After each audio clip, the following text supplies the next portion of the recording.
गुलाब का घमंड। वसंत ऋतु में जंगल के बीचों बीच लगा गुलाब का पौधा अपने फूलों की सुंदरता पर इठला रहा था। पास ही लगे चीड़ के कुछ पेड़ आपस में बातें कर रहे थे। एक चीड़ के पेड़ ने गुलाब को देखकर कहा, गुलाब के फूल कितने सुंदर होते हैं। मुझे मलाल है कि मैं इसके जैसा सुंदर नहीं हूँ। मित्र, उदास होने की आवश्यकता नहीं है। हर किसी के पास सब कुछ तो नहीं हो सकता। दूसरे चीड़ के उसकी इस बात का उत्तर दिया। गुलाब ने उनकी बातें सुन ली और उसे अपनी सुंदरता पर और गुमान हो गया। वह बोला, इस जंगल में सबसे सुंदर मैं ही हूँ। तभी सूरजमुखी के फूल ने उसकी इस बात पर आपत्ति जताते हुए कहा, तुम ऐसा कैसे कह सकते हो?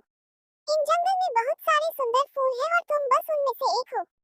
लेकिन सब मुझे देखकर ही तारीफ करते हैं। गुलाब ने इतराते हुए कहा, देखो इस नागफनी के पौधे को। ये कितना बदसूरत है। इस पर तो कांटे ही कांटे हैं। कोई इसकी तारीफ नहीं करता। ये तुम किस तरह की बात कर रहे हो? अब की बार चीड़ का पेड़ बोला। तुम में भी तो कांटे हैं, लेकिन फिर भी तुम सुंदर हो। गुलाब को इस बात पर गुस्सा आ गया। तुम्हें तो सुंदरता का मतलब ही नहीं पता। तुम इस तरह मेरे कांटों और उस नागफनी के कांटों की तुलना नहीं कर सकते। हम में बहुत फर्क है। मैं सुंदर हूँ और वो नहीं। तुम में घमंड चढ़ गया है गुलाब। इतना कहकर चीड़ के पेड़ ने अपनी डालियों दूसरी ओर झुका ली। इन सब के बीच नागफनी का पौधा चुपचाप रहा, लेकिन गुलाब ने गुस्से में अपनी जड़ें नागफनी के पौधे से दूर हटाने की कोशिश की, लेकिन ऐसा संभव नहीं था।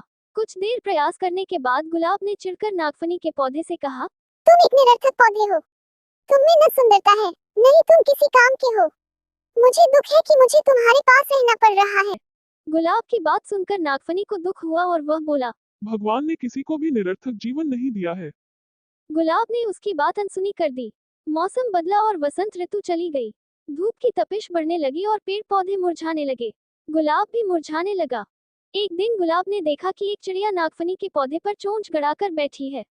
कुछ देर बाद वह चिड़िया वहां से उड़ गई। वह चिड़िया ताजगी से भरी लग रही थी। गुलाब को ये बात समझ नहीं आई कि वह चिड़िया नागफनी पर बैठकर क्या कर रही थी। उसने चीड़ के पेड़ से पूछा, ये चिड़िया क्या कर रही थी?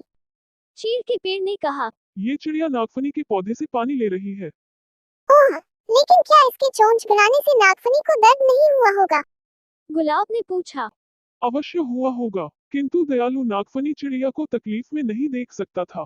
चीड़ के पेड़ ने उत्तर दिया। ओह, तो इस गर्मी में नागफनी के पास पानी है। मैं तो पानी के बिना सूख रहा हूँ। गुलाब उदास हो गया। तुम नागफनी से मदद क्यों नहीं मांगते? वह अवश्य तुम्हारी मदद करेगा। चिड़िया अपनी चोंच में भरकर तुम्हारे पास ले आएगी। चीड़ के पेड़ ने सलाह दी। गुलाब नागफनी से कैसे मदद मांगता? उसने तो अपनी सुंदरता के घमंड में उसे बहुत बुरा भला कहा था। लेकिन तेज धूप में अपना जीवन बचाने के लिए आखिरकार एक दिन उसने नागफनी से मदद मांग ही ली। नागफनी दयालु था, वह मदद के लिए फौरन राजी हो गया। चिड़िया भी मदद को आगे आई।